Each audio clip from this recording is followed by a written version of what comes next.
Stabilizing housing rent is a big one.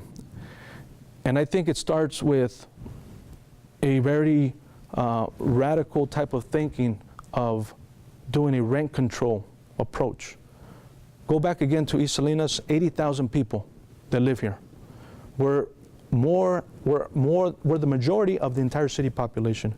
Yet we're the backbone labor of this entire city and county. What we need to start looking at is doing a strong and independent analysis. We have $9 billion industry, $9 billion with the letter B, for agriculture. 80,000 people living in this side of town, we're the one that's paying the highest rents, highest water bills, highest garbage, electricity.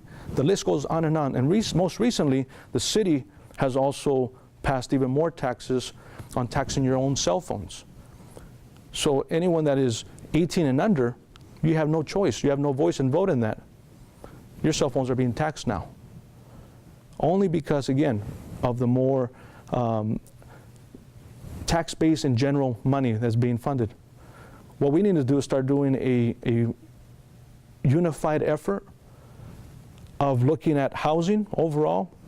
Since we pay the highest taxes, let the city know this is the new policy for rent control. And we have to be very aggressive and pass that.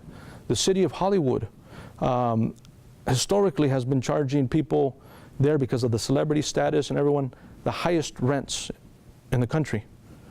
It kept pushing people outside the outskirts of that city, and next thing you know, they found themselves outside, which is now known as West Hollywood. That is one of the youngest cities in the nation. If you look it up, it's, I believe, incorporated in 1984.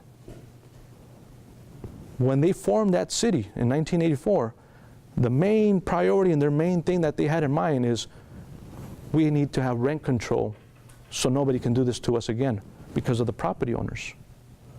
And that was their main focus. They passed the most strict rent control policy in the nation. And they still hold on to that. So for us, if there's a will, there's a way. We can do it. The labor backforce, the background of the fields, the farm workers, $9 billion industry, yet we pay the highest rent. No more work. We go on a work stoppage if we have to. No more work until you start providing what's just and equitable to us, and that starts with housing, as well as all these other taxes and everything else we pay. We pay the it's no secret, we pay the highest taxes and the highest assessments than South Salinas, the other side of town, because they're grandfathered in. The history behind this, so I'll give you a quick snapshot of it. 1963 is when the Alisal was incorporated into the rest of the city. They call it annexation. Before that, there was about 4 or 5 failed attempts of elections to get that part, again, East Salinas here where we're at today, Alisal, into the city. Now, why would that happen at least 5 times? Election after election, 1958, 1959, 1960. This is the historical analysis that we have to start making. Why would that happen? Because back then, just like today, that was the majority, the labor backbone again. It hasn't changed 50 plus years after. We're still the labor force today, and we're still the majority today. But 50 years ago, policy has not changed whatsoever. So that, I think that's rent control, can be easily done. We need 3 more votes on the council. I'm strongly for it. It should happen, since majority of our salaries go into housing and other essential needs in the house. Very little to help and support student needs. Very little to support your own family after that.